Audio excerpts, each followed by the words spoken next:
Welcome to Just a Guy Bible Readings. I am Just a Guy. I apologize for the lighting issue, but the good Lord has blessed us with sunshine today. So, we are in Numbers, the book of Numbers 21. The Canaanites defeated at Hormah. So, let's jump right into the Word. And we are in the New King James Version Bible because I know how much you guys love that. The king of Arad, the Canaanite, who dwelt in the south, heard that Israel was coming on the road to Atharium.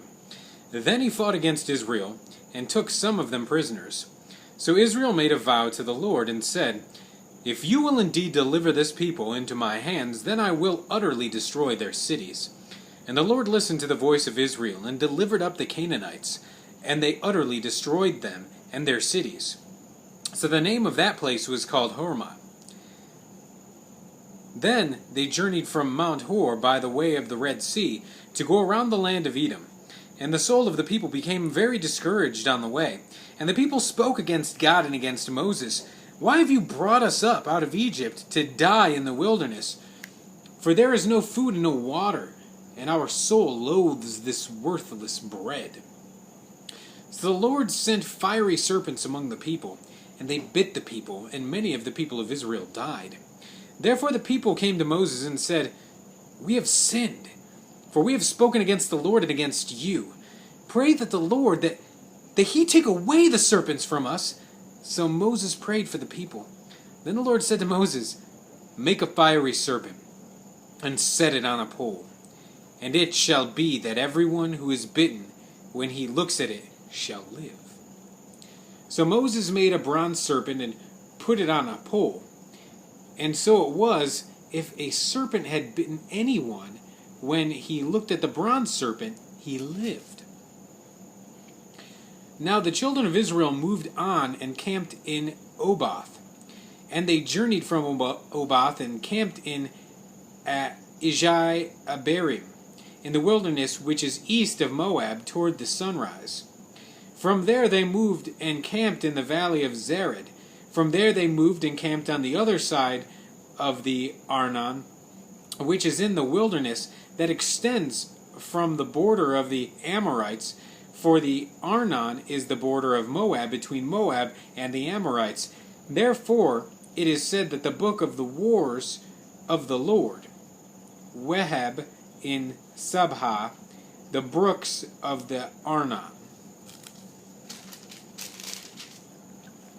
And the slope of the brooks that reaches to the dwelling of Ar and lies in the border of Moab.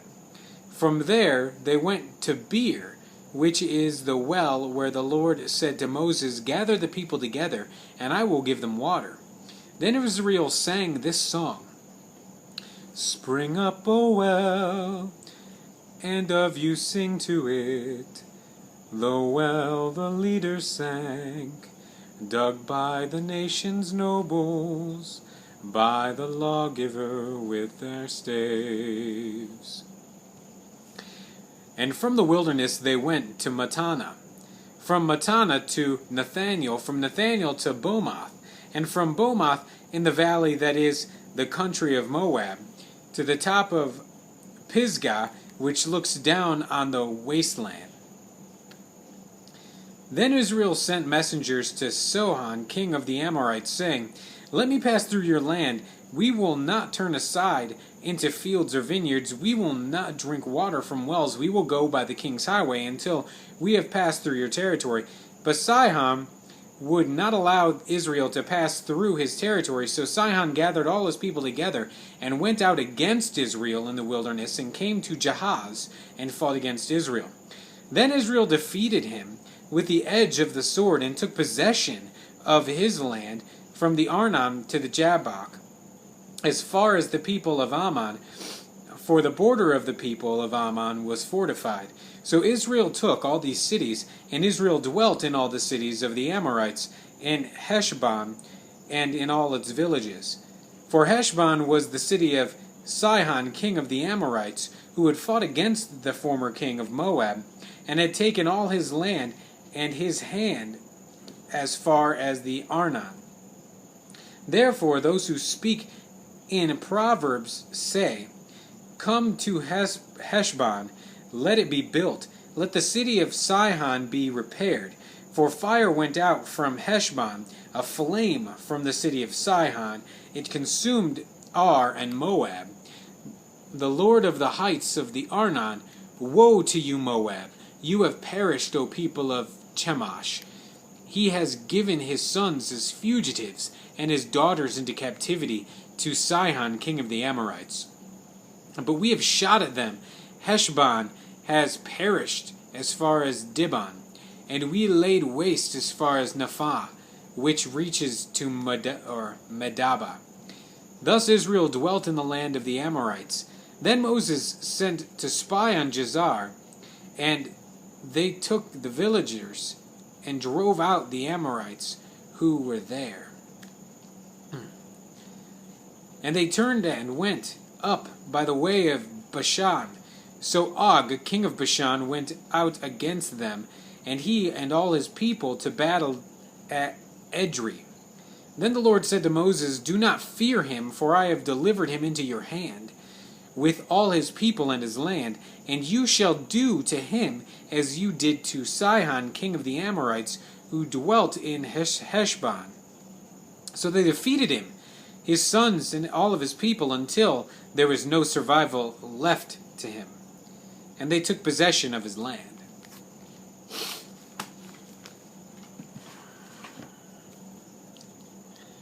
Don't speak against the Lord. These people continuously speak against the Lord. I don't get it. I don't understand it. But they do. And Moses keeps pleading for them. I pray that you believe in Jesus for every sin that we commit, as these men committed against the Lord.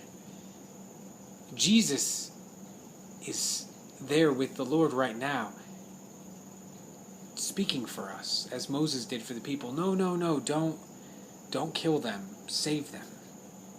Jesus is up there doing that for every sin that we commit. Jesus is standing up for us as long as we believe and love him. So I pray that you believe and love him and spread the word so that more people can have Jesus pleading for their souls. Stay tuned. Next, we're coming up to Numbers 22.